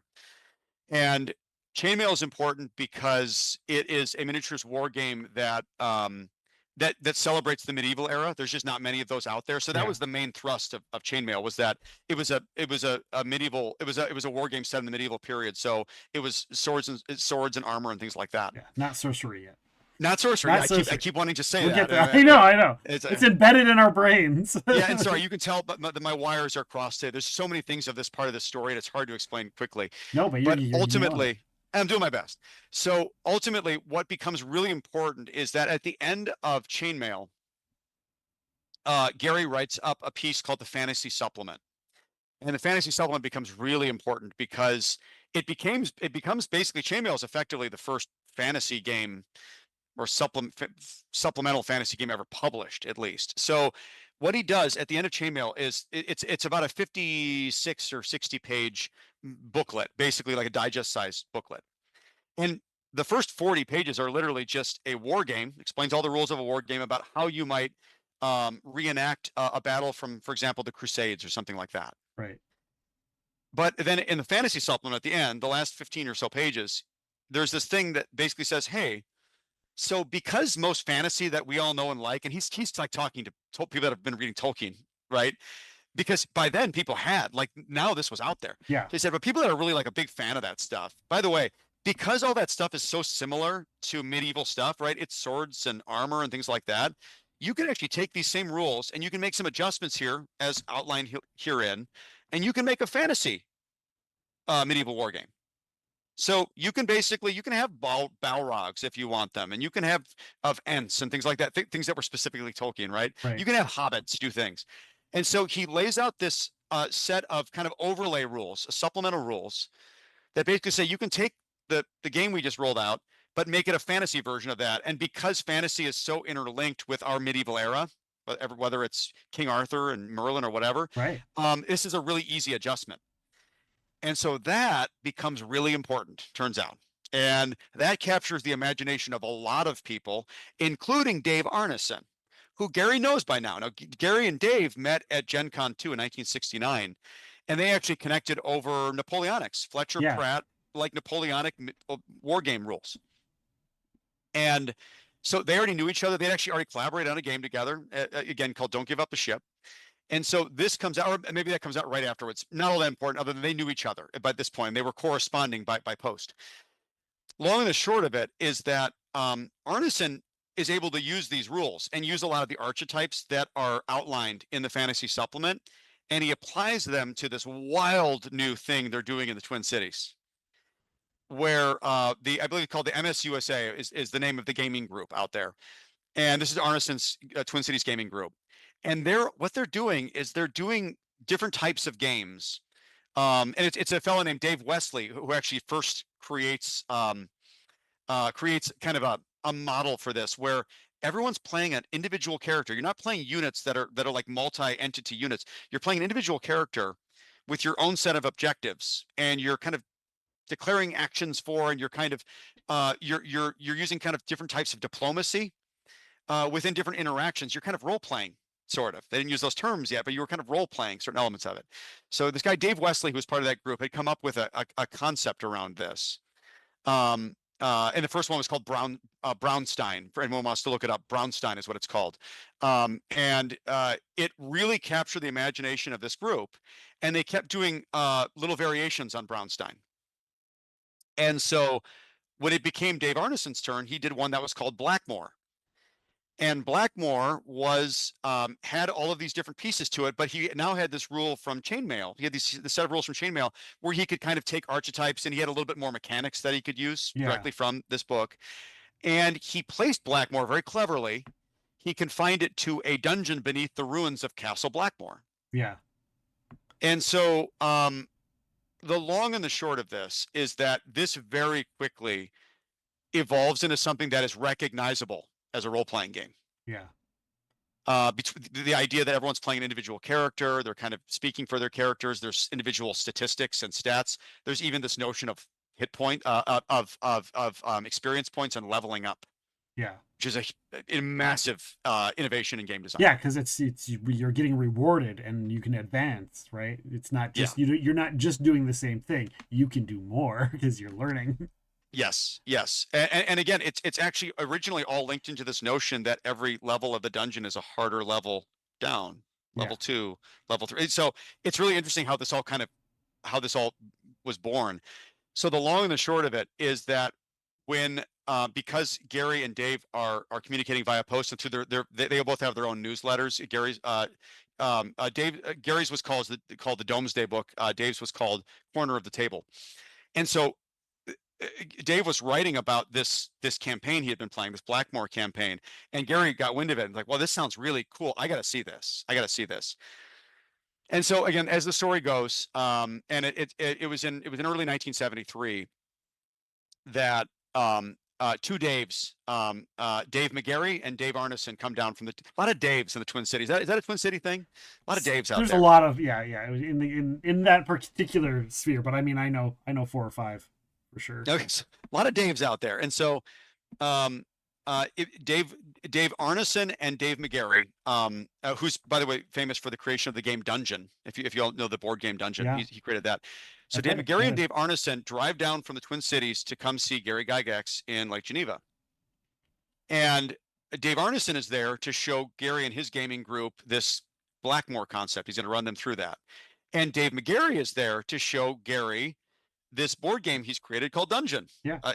Which, by the way, my wife used to run a board game night at a local gaming store, and he showed up with the original game. I don't know, five years ago. He's like, "Here's the original," and everybody, and I didn't know the history, and everybody was like, "Oh my god, that's so awesome!" And I'm like, I look at someone, I was like, "What's that?" He's like, "They're like, that's the original Dungeon. It was what helped with, with the history of D&D and stuff." I'm like, "Oh, that's super cool." I think we might just have a picture of that in here now that I think of it. Again, I won't. And then he eventually he said he had talked about how he was there because the new version of it had just come out from Wizards of the Coast. They had just released it, and so he was. Oh yeah, no, I mean, Dungeon is still in print. I Yeah. mean, again, talk about a cool legacy. And so Dave McGarry was in that original USA group. He was part of Dave Arneson's group. And yeah, I know I've got a picture of it in here somewhere, but here it is. So there's a picture of the one right over here. That's the original hand constructed the original Dungeon board map from Dave McGarry, and then there's like a later version that's published by Wizards and so forth. So anyway, the long and short of it is they come there to no, remember Gary. By now, Gary's actually in like cottage publishing. He works with a mail order company called Guide on Games. And he's like their editor in chief. Like, again, it's like a part-time job at best. But so Gary has a little bit of sway here because people, if they want to get something published, Gary can maybe make that happen. So they come down, they demonstrate these two games same weekend. And so I actually, as I understand it, I think Gary was probably at the time more interested in trying to get Dungeon out to market because Dungeon was a more familiar type of game as a board game. People could get their heads around it that had to do this dungeon crawl thing. So anyway, long story short, Gary witnesses Blackmore and says, "Wow, there's something wonderful in here. We've got to work together, Dave Arneson. We've got to make this happen." And so, as the story goes, Dave sends Gary his notes, and Gary starts typing and blends basically the rules mechanics of how chainmail work. In fact, the original combat rules of D&D are actually chainmail. They're literally chainmail. It actually references you have to have the game and use it. So Gary starts typing and like crazy and kind of blending everything together, and he and Arneson collaborate. And again, a little bit of an acrimonious collaboration. I'm not going to get into a lot of that, but ultimately they publish and they put together this game called Dungeons and Dragons, which is the first role-playing game. And at the time when it came out, they didn't even have a term for what a role-playing game wasn't a thing. There was no comps for this game. No one knew how to explain it. And in fact, the original rules call it, for context, the original Dungeons and Dragons, rules for fantastic medieval war games campaigns playable with paper and pencil and miniature figures. That was the best they could do. Rules for fantastic medieval war games campaigns playable with paper and pencil and miniature figures. They had no idea what to call this game because it had all these different components and they were trying to sell it to a bunch of miniatures war gamers. And again, it wasn't too long after that comparable games actually, as I understand it, coined the phrase role-playing game when they're trying to explain games like Dungeons and Dragons. Yeah. And that's kind of how that came up in the market. It's kind of funny now when you look at it, anybody, because like a lot of our games on Wednesdays, we do tabletop role-playing, whether we just did a Call of Cthulhu game and, awesome. Pathfinder, Mutants and Masterminds, whatever it is. But no matter what, the people that don't play, when they see it, they come into the show or they talk to me afterwards. "Hey, how was your D&D game?" D&D is Kleenex for the tabletop role-playing. Sure was. I always say that. It's like, Kleenex is the brand name, but everybody calls all of them. They're all Kleenex as far as people that don't do it are concerned. And that's okay. You're absolutely right. That's okay with me. I mean, D&D is the original. I mean, it's the original. It's almost synonymous with role-playing game. It's the original. It created the genre. It created the industry. And for that, D&D is always going to have a place in pop culture. And it's super cool and gratifying. D&D could be a dusty, long gone brand at this point that's just good for nostalgia. But obviously the last 10, 15 years, more like 10, 12 years have just been unbelievable for the brand. I mean, like for the brand to actually be bigger than it's ever been is pretty cool and pretty Yeah. awesome.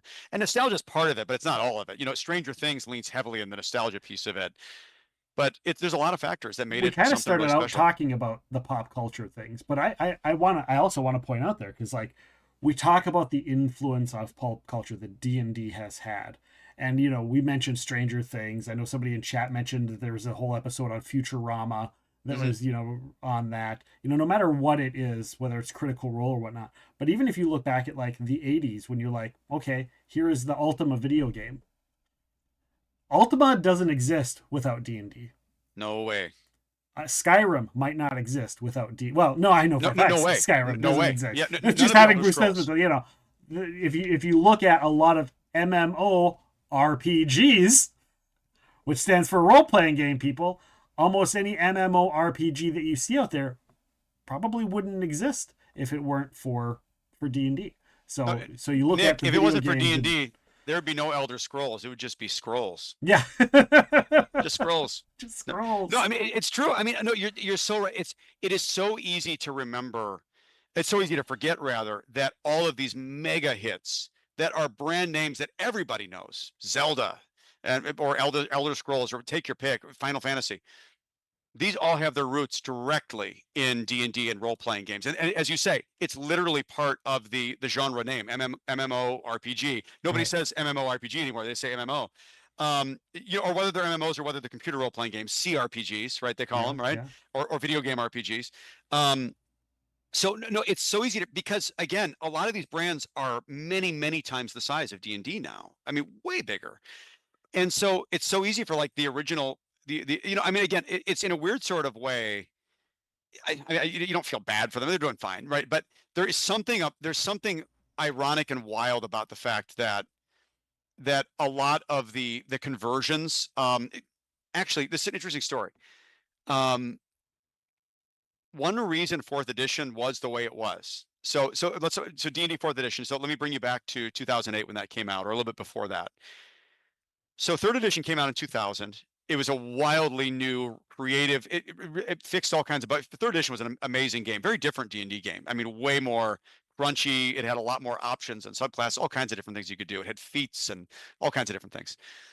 And so third edition was going very well. They had come up with this new model about open sourcing the game so that independent publishers could do different things. All kinds of really wild, amazing things they did with third edition.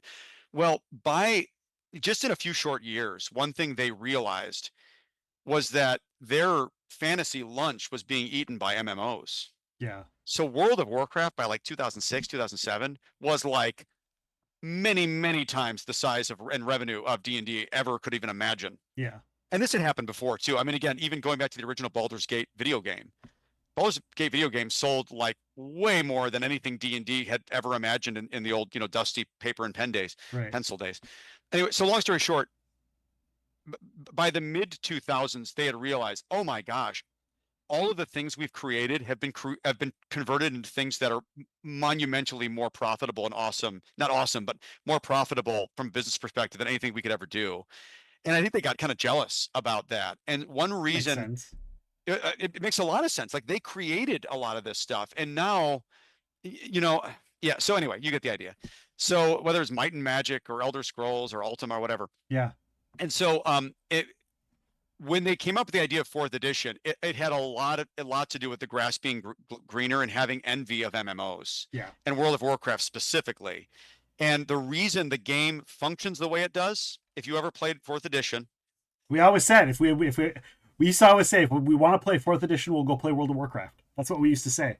Yes. It is basically a tabletop mechanical version of World of Warcraft. Even the stylings and the way the game looks and the way the game functions and the way the powers and the feats work and the way the classes work. Everybody can do all of this, a million different things. And And by the way, combat takes forever in 4th edition. If you ever play it takes forever. And if you want to play something, there's one perfect way to do it, and otherwise you're just messing around. Yes. And so that's 2008. So they kind of scrapped. They didn't scrap. They used a lot of what they used for 3rd edition, but they roll out a new edition like in a pretty short period of time. Really rubbed a lot of people wrong, which again leads to directly the birth of Pathfinder. Again, I won't get into that whole story, but so it rubs. And so the 4th edition has everything to do with reminding people and trying to inform the market. By the way, all you World of Warcraft players are just playing our game. Come play our game. Check it out. Yeah. And of course, it doesn't work. It doesn't work. It actually loses its, instead of being the trailblazer, it's now become a copycat. It just doesn't work. Yep. And one thing that was really satisfying coming full circle about, that is about a 4-year period. 2008 to 2012 is the 4th edition era. By then, the game is really, really struggling. Pathfinder's actually done really well, picking up basically the what they call the 3.5 edition rules. Yeah. And so D&D is at an impasse. And ironically, it was just getting back to its roots, going and doing this massive playtest, which was kind of a last final effort for D&D, 175,000 people, taking everything they had learned about playing all the old editions of the game and what felt like D&D and what didn't. Thank you, Scottish Jeff, for the donation. Much appreciated. Goes through a good cause. Thank you so much for being here and participating. Thank you. And so after all of that, just coming back to its roots and trying to make the most coherent D&D version of D&D for 5th edition. That's what they were trying to do. And that's what kind of led to this last, 11 or 12 years of just an incredible resurgence. So, yeah, I mean, pretty wild. But again, behind so many things that we take for granted in our pop culture, whether it's MMOs or whether it's leveling up or whether it's losing hit points, these are unique concepts to D&D from 1974, which is pretty cool. Yeah, that's awesome. Mike, thanks so much for being here. We got about 15 minutes left before we're gonna head on out here. I want to thank everybody who's been here, but before we go, I know you mentioned it a little bit. Tell us a little bit about the new book that you got coming out in August. Yeah. Can people pre-order it? Where can they go to pre-order it? What are we going to see? Yeah, thank you. So yeah, what do we got coming out? So this is my second book with DK. Actually, a couple things. Actually, things that are still on the shelves. Actually, forgot to mention the Time magazine. Yeah, so this was really cool. This was really fun. So this was last year. Time magazine put out a D&D special last year. Anyone that's a D&D fan may have seen it. It's still on the shelves. You might find it at any given Target, especially for those of you in the Twin Cities, right? Yeah, a lot of Targets out there. If you go to Target or again, Barnes and Nobles and so forth, still have these. But so they put out a D&D special. But so I wrote the opening article in this. I was asked by Time to write the opening article, which was a huge honor to do this. And my piece has to specifically well deserved. Thank you. It was a really fun piece to do in an area that I actually, had spent a good amount of time in my previous history, but had a chance to kind of dust off and dig deeper into. I got to write about the pulp roots of D&D, the idea of pulp writers of the 20s and 30s and 40s, and how those inspired the game specifically. So that's what this opens with. So again, if you don't have this, pick it up. It's really cute. It's really well put together. And I'm really happy to do that. So I just worked on my second book with DK. So you guys might know DK from, like they do these beautiful illustrated visual dictionaries and encyclopedias and so forth. The first one I did with them was this Legend of Drizzt visual dictionary, which really is not just about Drizzt, although it covers all the Drizzt lore and all the characters and all the locations.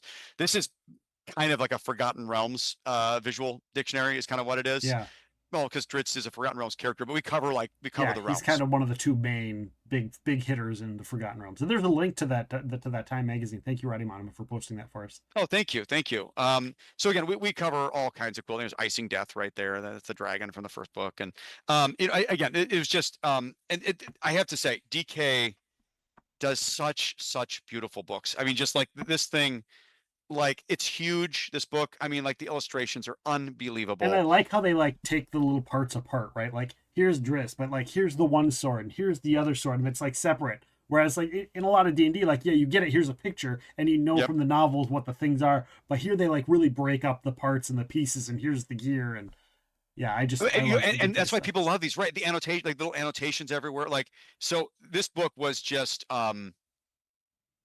actually one of the hardest projects I've ever worked on, but I had a wonderful time with my editor at DK, David Fentiman. We wrote this book. My piece of this, the writing of this book, I had to do very, very fast. Because they wanted this book to come out around the same time as the D&D movie, which was what, like March of 23, I think. Yeah. If that sounds right. Somewhere around there. Yeah. Great So movie, we had to by the way, move. go watch it. Gosh, brilliant film. Like such a great D&D film. So this, again, I'm really, really proud of the way this thing came out. And again, all the credit really DK and the people over there. The visuals are absolutely stunning. We did a bunch of new visuals with a lot of great D&D artists. Yeah. Oh, thank you. You got it. And again, I'm just really happy with how the thing came out. So we went back for round 2. I'm working. I just finished this book with DK not long ago at all, just a couple months ago, called the D&D Book of Dragons. It's a beautiful, beautiful book. And it's about, what do you know? It's about dragons. Yeah, those are hobgoblins. And that's our goblin spread. Yeah, that's the whole spread of different types of goblins. So again, it's going to be like this book. It's like this. But it's all dragons. It's all every major dragon you've ever wanted to explore, with annotations, dragon lore, dragon eggs, dragon history, dragon everything. So it's called the D&D Book of Dragons. So that comes out in August, and really, really proud of that effort. And again, hopefully we'll be doing some more with them in the near future. Got a couple more books coming out that aren't announced yet, so I can't talk about those yet. But I'm continuing to work on more. We talked about this last time I was on with you, Nick. So I'm also working a lot these days in middle grade fiction. I'm really that's where a lot of my heart is, actually, gaming in middle grade. I've been enjoying the poster in the background this entire show. I'm like, oh yeah, there's Vivian. Oh yeah, there's my Vivian back there. So yeah, so unsurprisingly, a lot of my middle grade, and I'm working on a few middle grade pieces as well right now. But unsurprisingly, a lot of my middle grade work is directly inspired by D&D. This book, the roots of it. I mean, I'm sure I don't have the time to explain the whole thing, but this was super fun because this book was a combination of my passion for D&D, my passion for writing middle grade, and books like Percy Jackson, Harry Potter, and other books like that. But this book was inspired by my first book, coming full circle, I guess, Nick. So, Empire of Imagination. So, this is my copy. I had Jeff Easley sign the cover. Jeff Easley did the cover for this, nice. Old D&D artist. It's inspired by Unearthed Arcana, if you know the cover of that. Anyway, so this book, when I first did this book, there was a fact about Gary that I thought was just really interesting. So when he was a kid, he grew up in Lake Geneva, Wisconsin.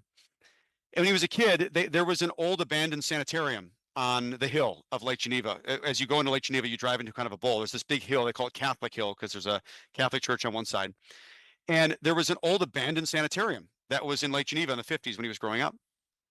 And I looked at this place up. You can't even believe, I mean, like, it looks like something out of like a horror film. You couldn't believe this thing really existed, but it did. It was this 4-story kind of Romanesque, looming, like, totally haunted abandoned sanitarium on the hill. So Gary used to talk about, this is a place he used to wander around when he was a kid, because it was kind of a thing you did when you were up to no good misfit hanging out Lake Geneva. You would go and you'd go to the abandoned sanitarium.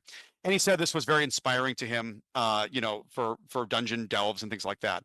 Long story short, it was such an interesting when I did the original research on it, I tripped on the idea that there was like a ton of there was a ton of sanitariums in Lake Geneva in the old days, in the late 19th century. Somebody says Oakwood. It's called Oakwood Sanitarium. Is Oakwood? Yeah, that's it. And so yeah, good. Well, we got some D&D scholars on here. So the long and the short of it is that when I looked into it and I found that there was a half dozen sanitariums in Lake Geneva around at the end of the 19th century, that got my wheels turning. So I'm like, Lake Geneva is a town of like 6,000 people. Why in the world are there so many sanitariums in Lake Geneva? And for what it's worth, there's actually some very good real world reasons why, but not that important. That got my wheels turning. This goes back to 2014. So I remember one morning sitting on the train, I came up with this concept to write a novel about, wait a second, wouldn't it be cool if we come to find out that when Gary is working on D&D, he's not writing about things that he imagined, rather things that he actually saw with his own eyes. Yeah, things he experienced. And things that he experienced. Else, yeah. And the reason there's so many sanitariums in Lake Geneva is because people keep seeing these creatures like floating eyeballs and like bears with the face of owls hanging around the woods. Or pumpkins, or pumpkin heads. And they run back into town and say, I saw this thing. And they say, you're crazy. We're throwing you in the sanitarium. That's why. So this becomes the backdrop for what Vivian Van Tassel is all about in the town of Midnight Lake, where the famous game Beasts and Battlements is created. And the creator of the game, Garrison Arnold, who knows what he was seeing and why. So again, the whole backdrop of this book was inspired directly by my research on D&D history. And of course, it's completely like from there, it's a completely original fiction story. But the backdrop of it had to do with this idea of a town that is very thinly veiled, like Geneva, a game that is a thinly veiled D&D, and a creator that is a thinly veiled Gary and Dave. Yeah. And that the actual basis of this game was rooted in reality, not things they imagined. Yeah, that's awesome. Are you going to be doing any events? Some people have mentioned you need to get to Gen Con or GaryCon. You need to go to GaryCon next year. I'm pretty sure you've been to GaryCon in the past. GaryCon, Gen Con, any conventions, autograph signings, any of that kind of stuff coming up? Gosh, I don't have much booked right now. No pun intended. I didn't go to. I actually couldn't make GaryCon. I was double booked for GaryCon. This was the first year I haven't been there in probably eight or so years. Gen Con I'll almost certainly go to in Indy. I do go to Gen Con every year, and I think I can make it this year. I don't have any speaking engagements there this year. I did last year. So no, unfortunately, I wish I had a big calendar of things right now. I will be putting together things. You can go to my website anytime, by the way. Our website's Empire of Imagination, one word, www.empireofimagination.com. You can find me there, and I will be promoting upcoming things. I'll probably tour a little bit with the new Book of Dragons. Yeah. And then I've got a lot of things coming out over the next 2 years or so. So, but again, unfortunately, nothing coming up this summer that I can point you to at the moment. Awesome. Well, we'll definitely have you back for that kind of stuff. There's the link, Empire of Imagination. Thank you, Roddy Mama, for posting that as well. Much appreciated. Welcome on in, everybody. We got a couple new followers and a couple first-time chatters. Welcome in. You're just coming in as we're winding down on this charity raid train event. Well, not the event. The event continues from here on. We're going to be eventually raiding into amazing streamer and musician, Arcade Chris. I watch him every Sunday night.